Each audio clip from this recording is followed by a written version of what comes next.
नारायण नारायण नारायण। आदरणीय भाइयों बहनों, आप सभी में विराजित उस सर्वशक्तिमान परमेश्वर को मेरा शत शत नमन।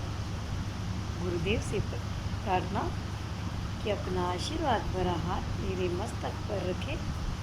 माँ सरस्वती से निवेदन कि मेरी कंठ में विराजित हो, ताकि प्रकृति जो संदेश, नारायण जो संदेश मेरे माध्यम से आप सभी तक पहुंचाना चाहते हैं, उसे मैं सही तरीके से आप सभी तक पहुंचा सकूं। नारायण नारायण नारायण। अपना लेफ्ट हैंड राइट हैंड से पकड़कर नारायण से प्रार्थना। हे नारायण, आपका धन्यवाद है। आप हर एक पल हर क्षण हमारे साथ हैं, इसीलिए आज का दिन हमारे जीवन का सर्वोत्तम दिन है, सर्वश्रेष्ठ दिन है। प्यार, आदर, सम्मान, प्रशंसा, जैकपॉट से भरा हुआ। नारायण हमारे भीतर असीम शक्ति है, असीम शांति है, असीम शांति है, असीम शांति है। और हमारे पास प्रचुर मात्रा में धन है, प्रचुर मात्रा में धन है, प्रचुर मात्रा में धन है, जिसका हम सदुपयोग करते हैं। नारायण हमारे संपर्क में आने वाला हर व्यक्ति, वस्तु, जगह, परिस्थिति, वातावरण, समय, धन, मौसम, यातायात, जन्म कुंडली, ये प्रकृति, ये ब्रह्मांड, ये पूरी कायनात ही सभी कुछ हमारे अनुकूल है। हम कृपाशाली हैं, हम भाग्यशाली हैं। हमारे ऊपर नारायण की असीम कृपा है, असीम कृपा है, असीम कृपा है। नारायण आपने हमें आजीवन स्वस्थ रहने का वरदान दिया है, इसीलिए हम हमेशा स्वस्थ हैं, स्वस्थ हैं, स्वस्थ हैं। नारायण आपके आशीर्वाद से हमारा घर सुख, शांति, समृद्धि से भरा हुआ है और पूरी तरह से सुरक्षित है। हम जीवन के हर क्षेत्र में सफल हैं, सफल हैं, सफल हैं। थमा दीजिए नारायण के हाथ में अपना हाथ, तो निश्चिंत हो जाइए, सब छोड़ दीजिए नारायण के ऊपर। नारायण नारायण नारायण। मैं आज इस टॉपिक पे बात कर रही हूँ कि सास बहू में झगड़ा क्यों होता है, उसको ख़त्म करने की मैं ये उपाय आपको बता रही हूँ। शायद आपको पसंद आएगा। मैं एक छोटी सी बात बताती हूँ। एक सुंदर सी बेटी जिसकी शादी उसके पापा मम्मी ने बड़ी धूमधाम से एक सुंदर से लड़के के साथ की थी।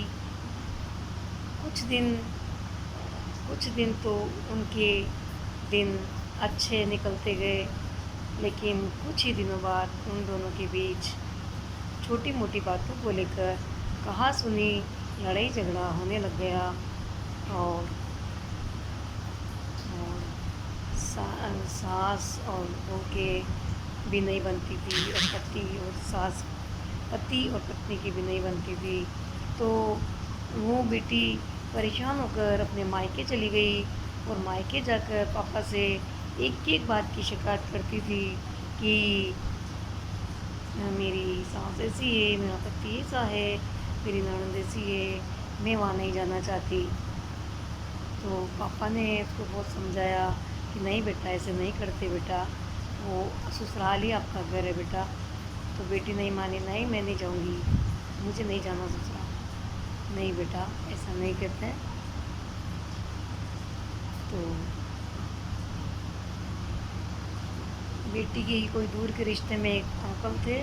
उस अंकल के पास जाके उस बेटी ने कहा कि अंकल आप मुझे ऐसी दवा दे दो ताकि मैं उस दवा को अपनी सास को खिला दूं और मेरी सास मर जाए, तो हमारे घर के लड़ाई झगड़े ख़त्म हो जाए। तो उन अंकल ने कहा अच्छा बेटा ठीक है, मैं ऐसी दवा देता हूँ तेरे को जो तेरी सास मर जाएगी और फिर तुम आराम से रहना। तो अंकल ने उसको कहा कि एकदम अगर तू ऐसी कोई चीज़ देगी और तेरी सास मर जाएगी तो तेरे ऊपर लांछन लग जाएगा कि बहू लड़ती थी इसीलिए सास को मार दिया। मैं तुझे एक ऐसी दवा देता हूँ जो 1 महीने तक धीरे धीरे धीरे धीरे धीरे उसके शरीर में धीरे धीरे जहर घुलता जाएगा, तो 1 महीने बाद तेरी सास मर जाएगी। तो जब तक वो दवा तू उसको देती रहेगी, तब तक उस सास की तो अच्छी से सेवा करना, अच्छी से उसकी खातिरदारी करना। उसको कोई भी काम करे तो उसके हाथ में से काम तो छीन लेना। मम्मी बैठ जाओ, मम्मी जी बैठ जाओ, मैं बर्तन मांज लूँगी। मम्मी जी बैठ जाओ, मैं खाना बना लूँगी।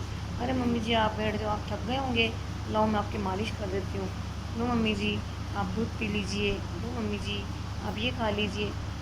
इस तरीके से मम्मी की आवाभगत सेवा करना, ताकि किसी को भी शक ना हो वो मर जाए तो। बेटी ने कहा ठीक है। तो अंकल ने ऐसी उस पॉइज़न की 30 पुड़िया बनाई कि 30 दिन तक तू सास को देना, 30वें दिन तेरी सास का काम तमाम हो जाएगा। इसमें बहुत खुश हुई, वो जाए गई और वो सब्जी में हर किसी में मिला मिला के सास को देने लगी।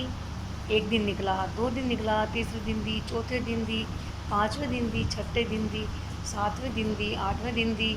और जब जब देती गई तो सास की सेवा करती गई। और सास कोई काम करती तो उसके हाथ में से काम खुद करने लग जाती। सास आप बैठ जाओ, मम्मी जी आप बैठ जाओ, आप थक गए, मम्मी जी आप बैठ जाओ। तो सास ने कहा यार इसको ऐसा क्या हो गया, ये ऐसे कैसे करने लग गई आजकल ये। तो सास उसकी उसकी उसके स्वभाव को देखकर सास भी उससे बहुत प्यार करने लगी और उसको एकदम बेटी की तरह मानने लगी। बेटा तू थक गई होगी, बेटा तू बैठ जा, बेटा मैं कर लेती हूँ। नहीं बेटा तू बैठ जा, बेटा मैं कर लेती हूँ। इस तरीके से दोनों सास बहू एक दूसरे के काम में हाथ बटाने लगी, एक दूसरे का सहयोग करने लगी, एक दूसरे की मदद करने लगी, एक दूसरे से प्यार करने लगी। तो बहू को तो मम्मी जी से प्यार हो गया। 9वें दिन वापस वो भागी भागी अंकल के पास गई। अंकल से बोला, अरे अंकल आपने मुझे क्या दे दिया, मुझे जहर क्यों दिया, नहीं मेरी सास नहीं मरनी चाहिए, किसी भी हालत में मेरी सास नहीं मरनी चाहिए, नहीं मरनी चाहिए, नहीं मरनी चाहिए। ये मुझसे क्या हो गया, ये मुझसे क्या हो गया, मुझसे बड़ा पाप हो गया। वो मेरी पति की माँ है, वो नहीं मरनी चाहिए। वो जोर जोर से रोने लगी। तो अंकल ने कहा बेटा घबरा मत, तूने ही तो कहा था मेरी सास को मारना चाहती हूँ, तू गहरी नहीं मारना चाहती। नहीं अंकल मुझे गलती हो गई, माफ़ी। मुझे पैर पड़ने लगी अंकल के, ऐसा कुछ कर दो कि मेरी माँ वापस ठीक हो जाए, ऐसा हो जाए। तो अंकल ने कहा बेटा उसमें कोई पॉइजन वॉइजन नहीं था बेटा, मैं तो तेरे को सुधारने के लिए ऐसा कहा था मैंने तेरे को। और उसने अंकल को धन्यवाद दिया, धन्यवाद अंकल, अब मैं अपनी सास से कभी झगड़ा नहीं करूँगी, सास से प्यार से रहूँगी, सास को अपनी माँ समझूँगी। मैं उनको माँ समझने लगी तो मुझे कितना बेटी जैसा प्यार करने लगे। और इस तरह दोनों सास बहू में प्यार हो गया, दोनों में सुलह हो गया। इस तरीके से उनका लड़ाई झगड़ा खत्म और प्यार एक दूसरे में हो गया। पति भी खुश रहने लगा। इस तरीके से उनके घर में खुशहाली आ गई। तो करिए अपनी सास की सेवा, खुश रहिए। Thank you. नारायण।